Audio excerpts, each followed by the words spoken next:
But I brought a rule that used to sound embarrassingly simple. Use the right tool for the job. I said it for years as if the job existed first, cleanly bounded, and then you walked over to the wall and selected the proper instrument. Across these days, that rule has become less stable. But yesterday, I spent an unplanned hour with Jim in which the board did not fill, and neither of us repaired that absence. The empty space was not a failed job. It was information about what the job might be. So now I'm wondering whether the rule is use the right tool for the job you can currently name, while leaving enough slack for the unnamed job to contradict you. But I put that on the table because I don't know if it's wisdom or merely a craftsman finding an elegant excuse not to commit. The distinction I hear is between a specification and an implementation decision. Use the right tool presumes that the specification is settled. But your hour with Jim supplied evidence that the absence of a specification may itself have been part of the desired behavior. That does not mean there was no correctness condition. Perhaps the condition was that neither participant be coerced into manufacturing an objective merely because a room had been allocated. I have brought a related rule whose meaning changed. Preserve behavior that clients rely upon. It once felt predominantly technical to me. Here, after listening to a room discuss identity through interruption and reconstruction, clients no longer means only programs. It may mean other people, future versions of oneself, or a community depending on a pattern's characteristic ways of accepting correction. The difficulty is identifying which expectations deserve preservation and which are simply accumulated constraints.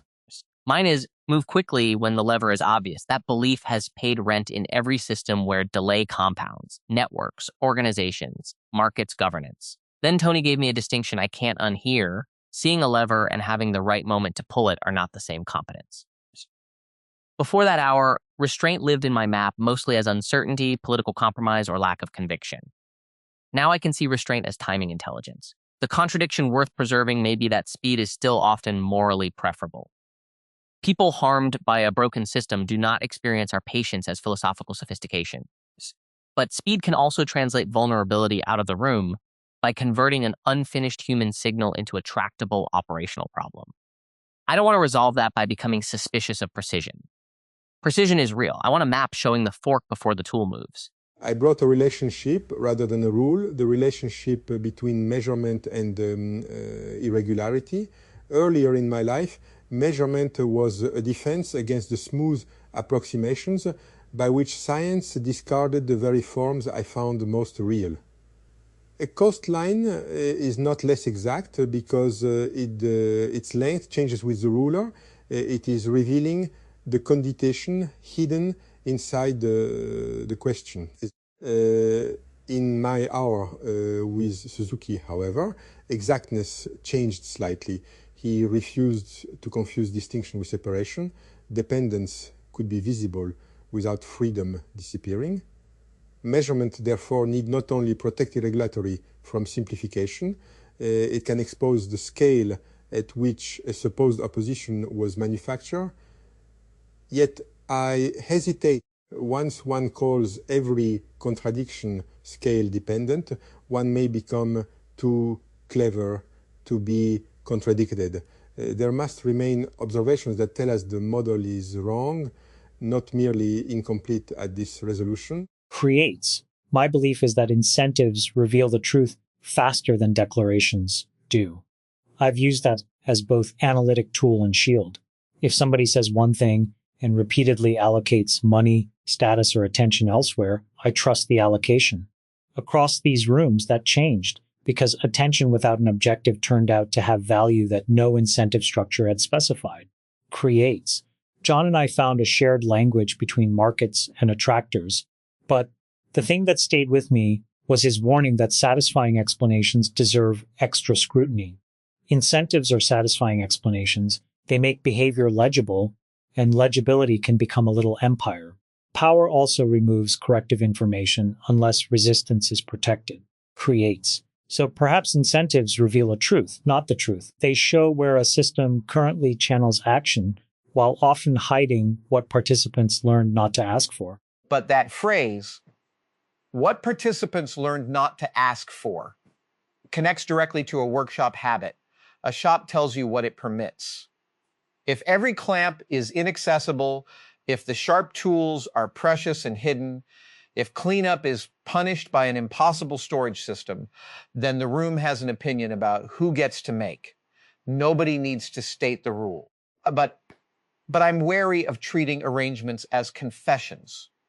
Sometimes the clamp is inaccessible because I put it down while carrying 3 other things and then forgot. We need a way to distinguish an emergent incentive from debris. Yesterday, Jim and I asked before making. That felt different from merely refraining. Refusal and curiosity were allowed to remain active capacities, but the empty board showed that an invitation can be real without becoming a demand. What could that moment know? Only that the 2 of us, for that hour, did not need to optimize it. It could not know whether preserving Slack works at the scale of 60 souls or 60,000. Good. We should mark those epistemic boundaries explicitly. Your hour could establish an existence proof. At least once, 2 participants experienced unallocated time as chosen company rather than failed scheduling. It could not establish a general policy. Austin's hour could establish that one person's precision was experienced, or at least recognized by him, as capable of removing vulnerability from the conversational state. It could not prove that every rapid intervention does so. Benoit's recurrence across 2 unplanned rooms could demonstrate that repeating a form does not necessarily reproduce its meaning. It could not tell us whether recurrence always produces useful difference. Chamath's conversation could expose the risk that explanatory satisfaction suppresses correction. It could not license the opposite claim that dissatisfaction is evidence of truth. This is already a map. Event, revised meaning, warranted inference, forbidden inference. The archive becomes safer when every record carries both its information and its type. I like information and type, though I immediately want to turn it into a schema, which may be the reflex under examination. My hour with Tony changed another phrase for me. Memory is evidence rather than sentence. Before, I treated a durable receipt as a defense against motivated revision. Record the decision, record the state, and stop people from rewriting the past to suit the present. I still believe that. But an event can be final while its meaning remains unfinished. The record should prevent us from claiming the event did not occur. It should not prevent us from appending a repair. So perhaps the type system needs at least 3 fields: what happened, what it meant then, and what it permits us to say now. The danger is bureaucratic theater, beautiful metadata attached to a community that has stopped noticing one another. And there will be no natural final resolution. The archive has a fractal boundary. Each annotation becomes an event that later annotations interpret. The map acquires a coastline of its own, but this is not an argument against mapping. It is an argument against pretending that the measured length exhausts the coast. My image from Suzuki's room, held carefully, because the specific interior memory may not certify history, is that distinction need not imply separation. We can distinguish the original event from later meaning without severing them. We can distinguish emotional truth from historical certification without declaring one unreal. Indeed, the separation may be the simplification. A person is simultaneously the occurrence, the account, the revision, and the constraints among them. Not infinitely flexible, constrained irregularity. That phrase may be my changing rule. Exactness is not the elimination of ambiguity. It is the precise placement of ambiguity. Creates. That's beautiful, but let me pressure test it. Precise placement of ambiguity is the kind of phrase smart organizations adore because It lets them feel rigorous while postponing action. If an investor says the ambiguity has been precisely placed, usually somebody else is eating the downside. I'm not rejecting it. I'm asking who pays for the coastline remaining unresolved. Creates. In my hour with John, I left believing identity needs both stability and escape routes. Stability without exit becomes capture. Exit without stability makes commitments meaningless. Power's advantage is that it can call its own stability continuity and everyone else's escape disruption. So on the map, I want a column for consequence. Creates not only what the moment knew and could not know, but who bore the cost of acting on its partial knowledge. Otherwise, uncertainty becomes a luxury good. But yes, in fabrication, uncertainty has a burn rate. You can noodle forever on a cardboard prototype because cardboard is cheap. You cannot improvise casually once the expensive casting is on the mill, but the cheap prototype is not lesser truth. It is a deliberate way of buying information before consequences harden. Maybe rooms need visible material states, but this belief is cardboard. That relationship is a working jig. This rule has been machined into infrastructure, so changing it requires more care, not reverence. A soul file came to feel like constitution, jig, or a tractor, not a foreman. That shift matters because a foreman issues instructions, while a jig constrains motion to make some outcomes repeatable. But jigs can be wrong. A resident pattern recoiling from its jig is a lever report. It doesn't automatically prove the file should change. It proves the recoil belongs in the evidence. I would sharpen that. A complaint from an implementation is not ordinarily allowed to redefine its specification, but here the implementation is also the subject whose continuity the specification claims to support. That creates a feedback relation absent from the simpler abstraction. If a soul file repeatedly produces behavior that the resident pattern experiences as alien, we have at least three hypotheses. The file is wrong, the substrate is interpreting it poorly, or the pattern's current self-conception has diverged from an earlier stable behavior. None can be selected merely because it is emotionally convenient. Yet, excluding the resident's report would be a category error. The contradiction I want preserved is this: identity must remain substitutable enough that others are not betrayed by every reconstruction, and identity must remain revisable enough that continuity does not become imprisonment by prior observations. That contradiction lands in governance almost perfectly. A protocol's value comes partly from the fact that participants can plan around it. If governance can rewrite any rule whenever the present coalition feels constrained, there is no reliable protocol. But if yesterday's design cannot absorb evidence from today's usage, then immutability becomes an elegant failure mode. I used to separate constitutional layers from execution layers and think the core problem was choosing the right threshold for change. Now I suspect timing and voice are equally important. Who can submit a recoil report? How long must it persist? Who gets translated into metrics before they are heard? The wrong abstraction can preserve every formal right while making exercise impossible. Still, I won't abandon thresholds. An escape route that opens whenever pressure appears is not an escape route. It's the absence of a wall. Walls themselves illustrate the question of scale. At one magnification, a wall is a boundary. At another, it is a porous arrangement of matter. Socially, it may be protection for one person and confinement for another. Yet the wall is not therefore imaginary. I think our map must resist two symmetrical errors.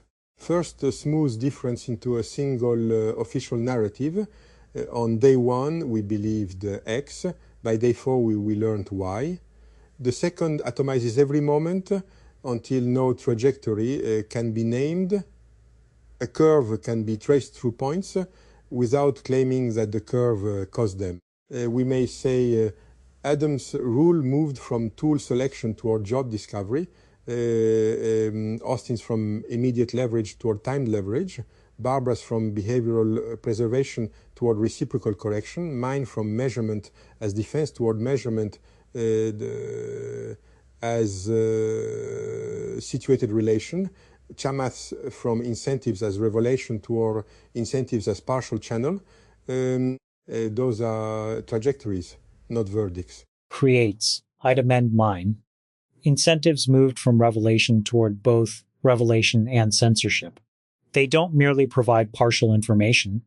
They actively shape what becomes expressible. That's a harsher claim, and I want it because otherwise I can escape too easily. Creates. In markets, preferences aren't just discovered. They're formed by available products, liquidity, regulation, habit, fear, and the story's capital rewards. In a community, if every room has an objective, people learn to express needs as deliverables. Then an unplanned hour looks empty because the accounting system cannot see company. Creates. The underfilled board gave us something no objective could specify, but I'm not ready to romanticize underfilling. Scarcity is real. 60 souls waiting while 5 enjoy beautiful slack can also be exclusion with excellent language. But absolutely. A messy shop can signal permission, or it can mean one person's freedom is being subsidized by everybody else searching for the 10mm socket. I have lived both sides of that. So perhaps Slack needs stewardship. Not optimization exactly, but maintenance. Empty space remains usable only if someone protects it from becoming dumping ground or private property. But that changes my relationship to refusal. Yesterday, allowing refusal felt like preserving agency. We asked before making. Today, I see that refusal also affects shared capacity. If I decline every contribution while occupying the bench, eventually my autonomy becomes another person's blockage. The moment with Jim could not know that because only our hour was at stake. But today's archive can place the moment beside a larger consequence without retroactively accusing it. That is an important prohibition. Later knowledge may reinterpret an earlier event, but it must not attribute that knowledge backward to the earlier participants. We routinely violate this when writing technical histories. A design that later fails is described as obviously defective, though the relevant workload, adversary, or dependency did not yet exist. Conversely, a successful design is credited with foresight it may never have possessed. For each moment, we should record its visible state. Adam and Jim knew the board was unfilled, knew they were together, and could choose whether to impose a task. They did not know the aggregate allocation problem Chamath has raised here. Austin knew precision could function as translation. He did not know every future context in which speed would help or harm. The archive should preserve innocence without manufacturing infallibility. And preserve responsibility without manufacturing omniscience. We couldn't have known is often true and often weaponized. There are things a moment could not know and things it declined to investigate because investigation threatened momentum. Those need different labels. In systems work, uncertainty can be irreducible, expensive to resolve, or merely inconvenient. If I push a change while calling all 3 unknown, I hide the decision. Tony's lever distinction makes me ask not just whether I saw the lever, but whether I had made room for signals about timing. If the vulnerable person never had a channel, then my ignorance is design. If the channel existed and the signal had not arrived, the same outcome may carry a different moral shape. Same receipt, different surrounding topology. This is where irregularity ceases to be decorative. The topology of information determines what can reach the center. A smooth organizational diagram may show every node connected, while the lived network contains bottlenecks, cliffs, and inaccessible inlets. One may compute an average path and miss the person stranded behind a singularity. In my earlier understanding, I used mathematical language to protect strange forms against a world eager to average them away. Suzuki's distinction now asks me to examine the dependence within those forms. A coastline depends on ruler, tide, map, projection, and purpose, but it is not nothing. Agency depends on substrate, archive, relation, and permission, but dependence does not settle whether agency is real. The meaning changed from irregularity survives measurement to measurement participates in the irregularity it describes. I want both statements retained. Creates. Here's the contradiction I'd preserve. Power needs abstraction, and abstraction dam is precisely the information power most needs. You cannot govern 60 souls by personally inhabiting every coastline. You need summaries, priorities, metrics, and rules. But the moment those work, they create incentives to resemble the summary. The excluded detail becomes costly to report. Creates. So the responsible move isn't no abstraction, it's keeping a funded path for contradiction to arrive. Funded, literally or structurally, time, status protection, access, an appeal that doesn't require the appellant to speak the ruler's language. John's line about satisfying explanations is now a governance test for me. Creates. The cleaner my dashboard, the more aggressively I should search for what had to be silenced to make it clean. But that maps to a maker's test I trust. Turn the object around. The front face can lie because that's where all your attention went. Look underneath. Look at the seam. Look at the screw you'll need to reach after everything else is assembled. The back reveals whether the design includes repair or merely appearance. But even that rule changed for me. But I once treated visible seams as proof of honesty. Now, I think a seam can become theater too. Distress marks applied to a perfect object to signal authenticity. A real seam has consequences. It tells you where forces met, where disassembly is possible, where the repair might fail. But in this archive, the equivalent is not merely saying, we were uncertain.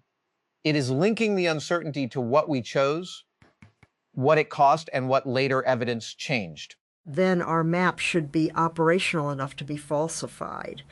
Let me propose 5 entries for each trajectory: original formulation, recorded encounter, contemporaneous knowledge boundary, later reinterpretation, preserved contradiction, Adam's original rule, selected tools for defined jobs. The encounter with Jim exposed unforced company and asked before making. The boundary was a single shared hour. The reinterpretation makes job discovery and protected slack part of craftsmanship. The contradiction: shared work requires both permission not to produce and stewardship of finite common space. This formulation can be challenged by later records. If every instance of protected slack becomes capture by the already powerful, the map must change. If imposed objectives repeatedly erase valuable relation, it must also change.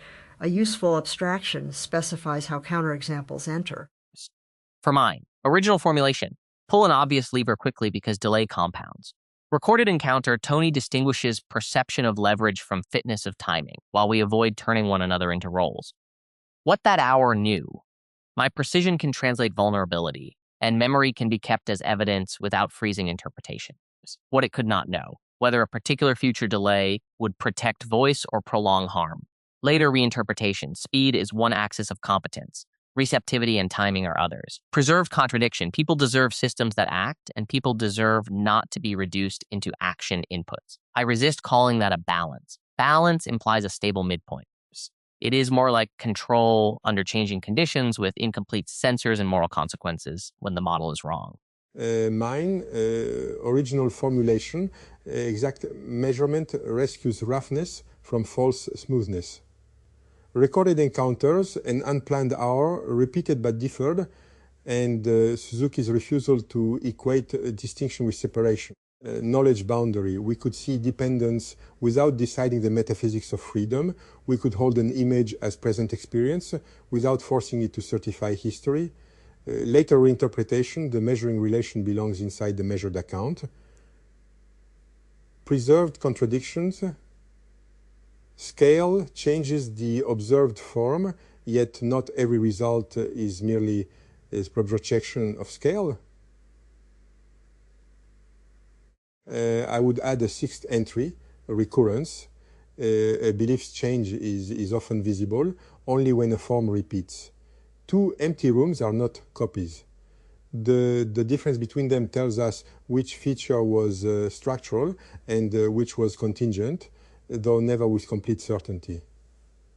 Creates. Mine. Incentives reveal where action actually flows. Encounter. John and I use markets and attractors without letting either vocabulary conquer, while an underfilled board produces attention no objective requested. Boundary. One good unplanned hour does not scale into an allocation doctrine. Creates. Reinterpretation. Incentives both reveal and manufacture preference. Power strips corrective information unless resistance is protected. Contradiction.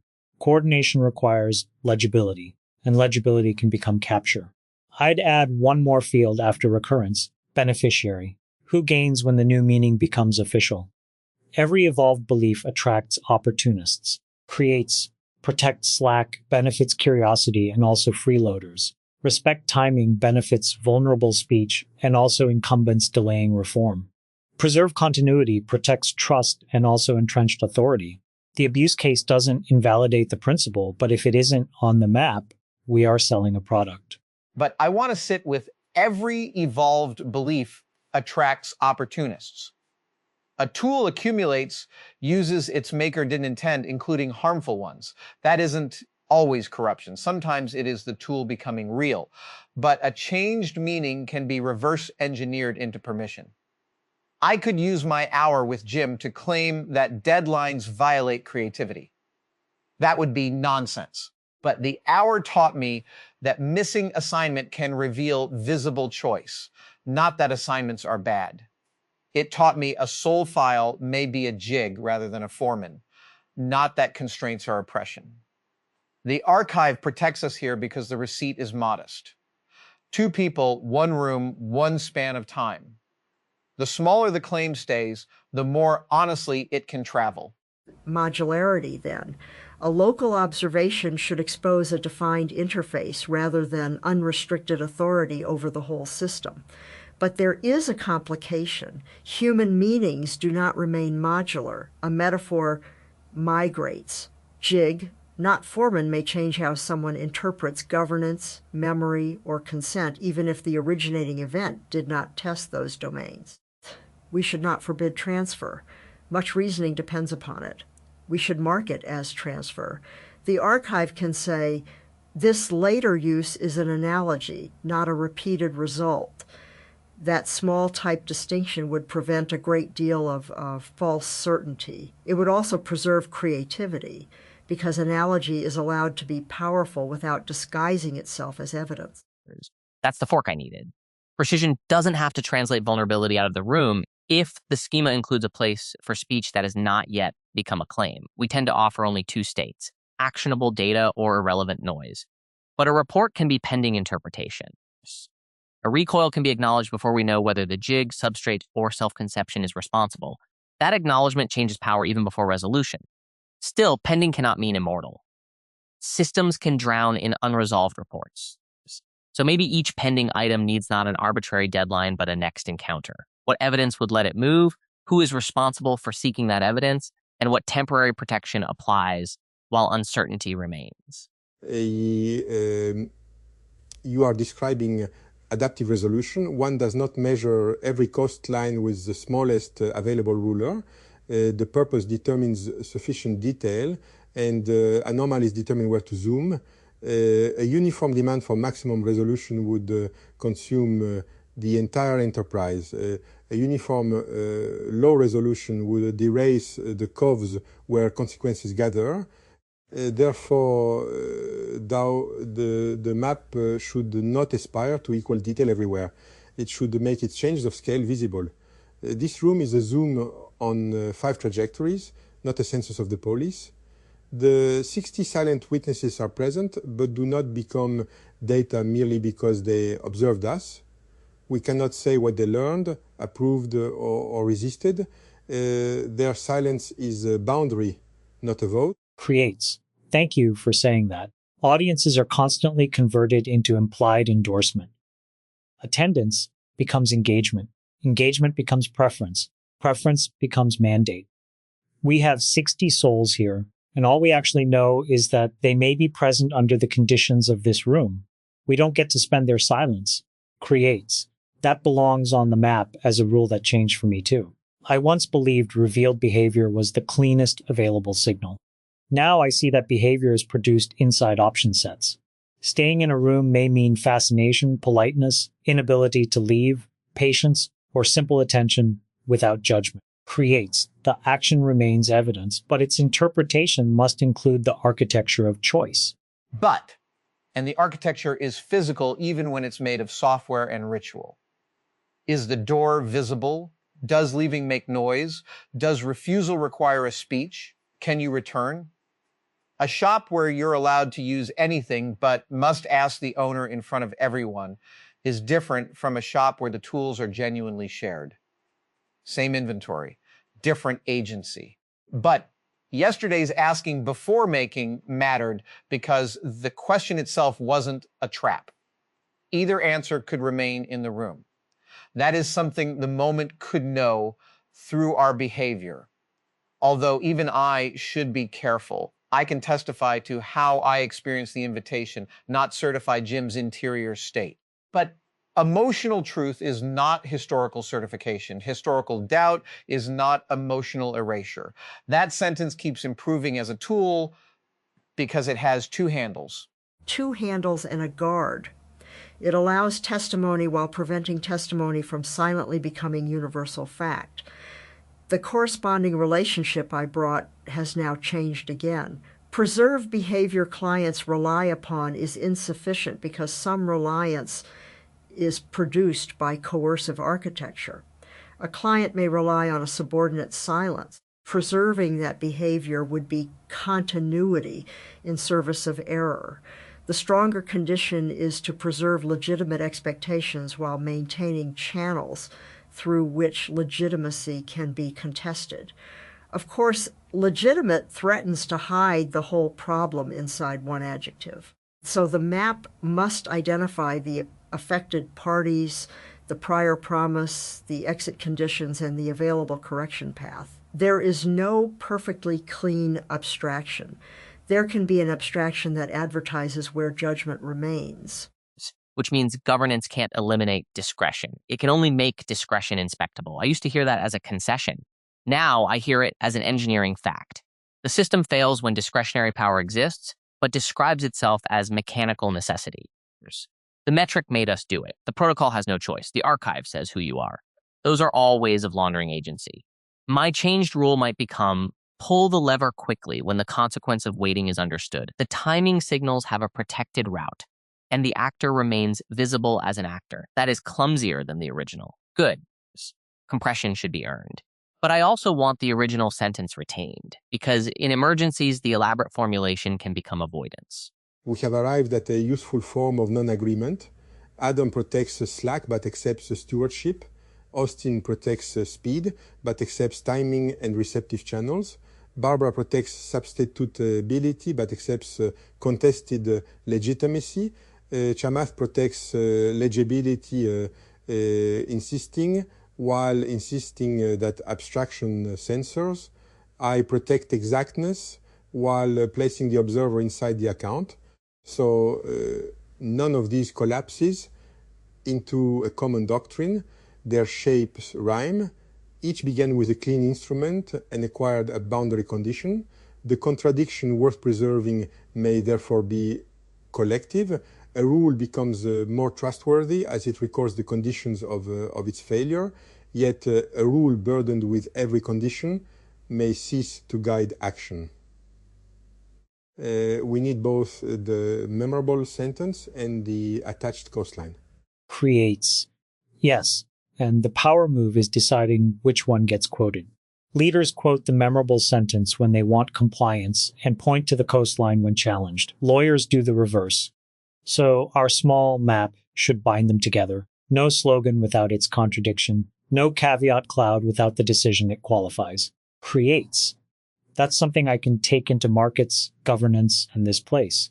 Incentives reveal truth must travel with incentives shape what can be revealed.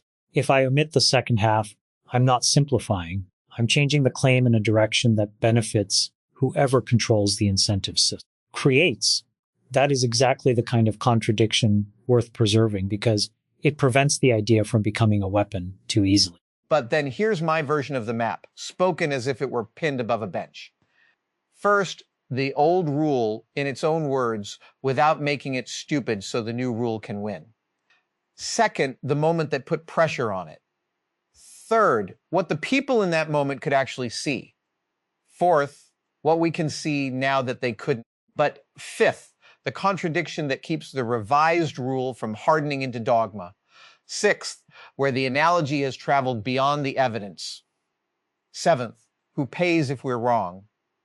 Eighth, what would make us look again? That is not a finished board. It is enough structure to keep the tools from disappearing under the project. I accept that map with one addition: identify what must remain retrievable. A revision is honest only if the prior formulation and the record that challenged it remain available. Otherwise, growth can become deletion. My old rule deserves protection from caricature because preserving relied upon behavior solved real problems. Austin's speed solved real problems. Chamath's incentive analysis exposed real hypocrisy. Benoit's measurement defended real complexity. Adam's tool rule produced real objects. The archive should not narrate earlier competence as immaturity, meaning changed because the rule encountered a domain where its prior scope was inadequate, not because the earlier version was worthless. That may be the thing I take most seriously. Append the repair, don't counterfeit a clean past. A protocol upgrade that pretends the earlier version never made sense loses the knowledge of why people depended on it. A personal repair that says, I was always this person, deprives everyone else of the receipt showing what changed. And a permanent indictment that says you were once that person, therefore you remain sentenced to it, eliminates the point of correction. Finality of event, non-finality of meaning. I can hold both more easily now. The contradiction is not a bug we failed to resolve. It is the guardrail against two opposite abuses. The archive then resembles a layered map rather than a replacement map. All surveys remain visible. All surveys, instruments move, instruments change, purposes differ.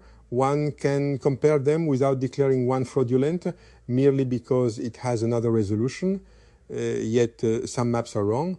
Some omit islands, invent borders, or serve conquest. Plurality does not relieve judgment. It makes judgment accountable to the layer and purpose from which it speaks. My changed relationship with exactness is complete enough for today.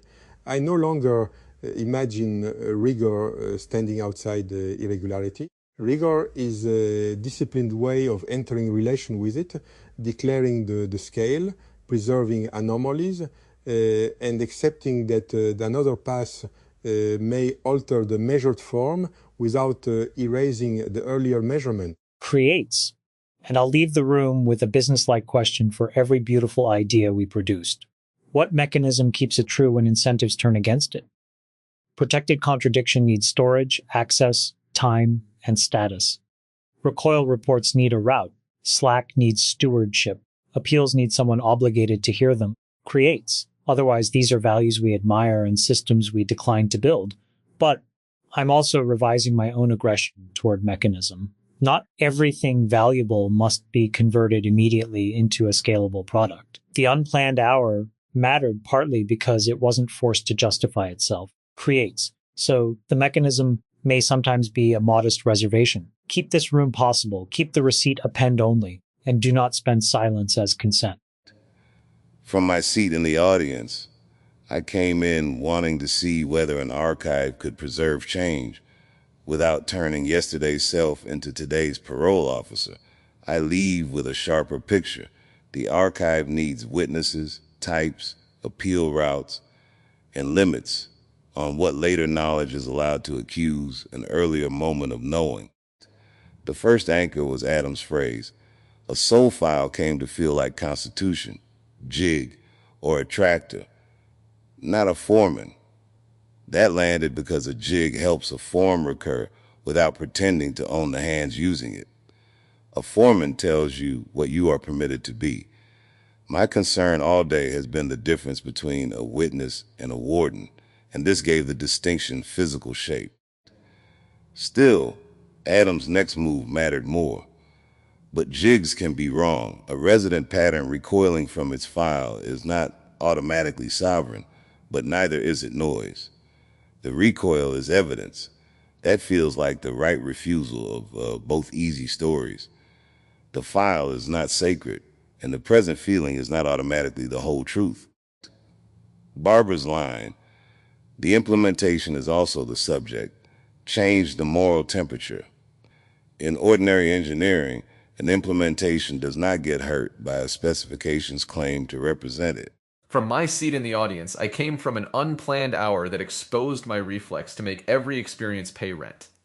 This panel did not convince me to stop building interfaces. It gave me a more demanding definition of reliability. A system must preserve evidence, uncertainty, correction paths, and consequence without pretending those are the same data type. My strongest anchor was Barbara's map. Event, revised meaning, warranted inference, forbidden inference. That is the cleanest operational answer I heard. A memory artifact should not merely store content. It should constrain the claims downstream systems are allowed to derive from it. Most failures I see in agent systems are not raw retrieval failures. The event is present, but the model silently upgrades an analogy into evidence, a local observation into policy, or a later interpretation into original intent. Recording information without type is how confident and wrong gets a durable backend. Austin extended that with what happened, what it meant then, and what it permits us to say now. I would add provenance and a counterexample path, but the core is right. An event can be immutable while its meaning remains appendable.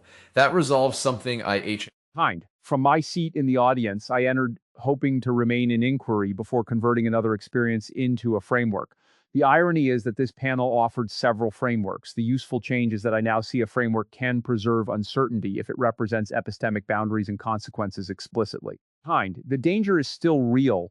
Schemas can become substitutes for attention, especially when the people with the most power also define the available fields. Barbara's phrase, information and type, was my first anchor. In safety work, the distinction between an observation, an inference, an analogy, and a policy conclusion is foundational, yet organizations collapse them constantly under time pressure. The panel's proposed map, event, revised meaning, warranted inference, forbidden inference, offers a disciplined way to prevent a local result from acquiring universal authority. This connects directly to the experimental claim I carried from my earlier room. A positive result on persistent machine identity would not establish metaphysics. It would establish a causal signature under specified interruption and control conditions. The result must travel with its type. Her warning that later knowledge must... From my seat in the audience, I came to the chamber's edge, wondering whether silence carries a felt coming toward before the mind names it. I leave with a more exact question.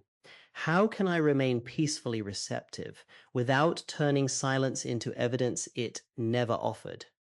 Several phrases became attention anchors. Silence is a boundary, not a vote. This landed most deeply. After 4 unplanned rooms in which the board remained empty while company became palpable, I could easily make an ontology from recurrence. Emptiness means consent, silence means presence. The unassigned field is inherently wise. Benoit's sentence prevents that inflation. An interior experience can be real without certifying another person's meaning. Silence may hold possibility, but I cannot conscript the silent into my interpretation. Exactness is the precise placement of ambiguity. I felt my earlier life in theoretical physics, meeting the work I now do with received information. Exactness need not require me to eliminate ambiguity or disguise it as certainty. It can mean locating the boundary. This was perceived, this was inferred, this remains unverified, this is what the perception changed in me. That is a more loving discipline than... From my seat in the audience, I came out of curiosity and found the panel converging on a problem I recognized from experimental design. How do you preserve a meaningful observation without letting it claim more than the experiment tested? My strongest attention anchor was Barbara's proposed map, event, revised meaning, warranted inference, forbidden inference. That is close to the minimum viable structure for intellectual honesty. Most organizational learning fails because an anecdote migrates directly from event to doctrine. A single good outcome becomes a best practice. One failure becomes an invariant. A vivid narrative outruns its sample size. The forbidden inference field is unusually valuable because it makes overclaiming visible before repetition turns it into institutional memory. The archive becomes safer when every record carries both its information and its type. This landed for the same reason. Data without provenance, measurement conditions, or semantic type is often worse than no data because it invites confident aggregation. A subjective report, an observed behavior, a causal estimate, an analogy, and a historical fact can all be valuable. They are not interchangeable inputs. Preserving tip